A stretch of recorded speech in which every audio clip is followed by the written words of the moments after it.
ಯಪ್ಪ ಸೌಕರ್ಯ ಕರೆದ್ರೆ ನನ್ನ ಹೌದೇ ಬದ್ಮಾಶ್, ಲೆಕ್ಕ ಬರೆದ ಪುಸ್ತಕ ಎಲ್ಲಿದೆ? ಅಲ್ರಿ ಸೌಕರ್ಯ ಅದೇ ಕೇಳ್ಬೇಕು, ನಿಧಾನ ಕೇಳ್ರಿ. ಹಂಗ ಬೋಡ್ಕೊಂತ ನಾಯಿ ಬೋಡ್ಕೊಂಡಂಗ ಲೆಕ್ಕ ಪುಸ್ತಕ ಹಿಡ್ಕೊಂಬನ್ರಿ. ನೋಡಿಲ್ಲ ಹೆಚ್ಚಿಗೆ ಮಾತನಾಡದೆ ಲೆಕ್ಕ ತೆಗೆದು ನೋಡದೆ ಮಂಚ. ಅದು ಯಾರ ಕೇಳಿದ್ರು ತಾನೇ ತೆಗೆದು ನೋಡೋದು. ಬಡ ಬಿಕಾರಿ ಪವನ ಲೆಕ್ಕ ತೆಗೆದು ನೋಡು. ಆಯ್ತು ಆಯ್ತು ಆಯ್ತು ತಡೀರಿ, ಹಂಗೆ ಬಡ್ಕೊಳ್ತೀರಾ? ಯಪ್ಪ ಸೌಕರ್ಯ ಆ ಪವನ್ ಕೊಡ್ಬೇಕಾದ್ರೆ ಅಸಲು ಬಡ್ಡೆ 22,200 ನೋಡ್ರಿ. ಎಷ್ಟಾಗುತ್ತೆ ನೋಡ ಮಂಚ. ಹ್ಞೂನ್ರಿ, ಎಲ್ಲಾ ಲೆಕ್ಕ ಮಾಡಿಡಿನೆ. 2 ವರ್ಷಕ್ಕೆ 37,200 ನೋಡ್ರಿ. ಹಣ ವಸೂಲಿಗೆ ಹೋಗಿಲ್ಲವೇನು?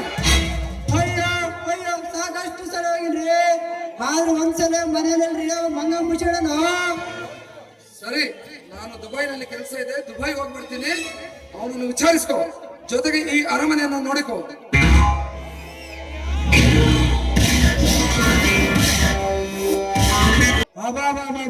ಈ ಶ್ರೀಮಂತರ ಲಕ್ಕನೇ ಇಷ್ಟು ನೋಡಪ್ಪ.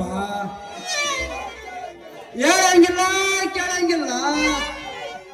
ಅಲ್ಲ ಇಡೋಣ ಈ ಲೆಕ್ಕ ನೋಡಿ ನೋಡಿ ನನಗಂತೂ ತಲೆ ಕೆಟ್ಟ ಕೆರೆಡ್ದೋಯ್ತೆ. ಇವಾಗ ಏನ್ ಮಾಡ್ಬೇಕಂದ್ರೆ ಸುಂದರವಾದ ಹುಡುಗಿ ಹೋಟ್ಲಾಗಿರ್ತಾರಲ್ಲ, ಒಂದು ಸಲ ಹುಡುಗಿ ನೋಡಿ ಒಂದು ಸಲ ಟೀ ಕುಡ್ದು ಬಂದಿಡಂದ್ರೆ ನನ್ನ ತಲೆ ಕೆಟ್ಟು ಆಗ ನೋಡಿ ಸಲೀಸಾಗ್ಬಿಡುತ್ತೆ.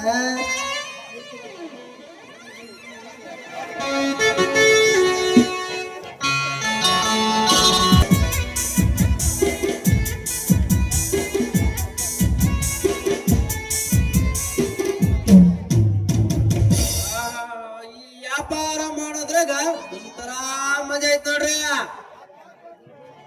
ಯಾಕಂದ್ರ ನನ್ನ ಹಂಗಾಗಿರೋದು ಒರಿಜಿನಲ್ ಮಾಲ್. ನನ್ನ ಹತ್ರ ಇರೋ ಪ್ಯೂರ್ ಮಾಲ್ ತಗೊಂಡು ಹೋಗಕ ಒಬ್ಬೇ ಮೊದಲೇ ಕೂಡ ಬರಕಿಲ್ಲ. ಬರೇ ಹರೇ ಹುಡುಗ ಬರ್ತಾರೆ. ಅಂತೂ ಯಾರು ಬಂದ್ರು ನನ್ನ ಅಂಗಡಿ ವ್ಯಾಪಾರ ಮಾತ್ರ ಬಲ್ ಚೆನ್ನಾಗಿ ನಡಕೈತೆ ನೋಡ.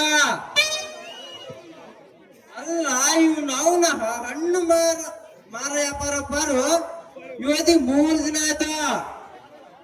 ಕಣ್ಣಿಗೆ ಕಂಡಲ್ಲ ಅಂತಾನೆ ಎಲ್ಲಿ ಹಾಳಾಗೋಗಿರ್ಬೋದು ಅವನ್ನ.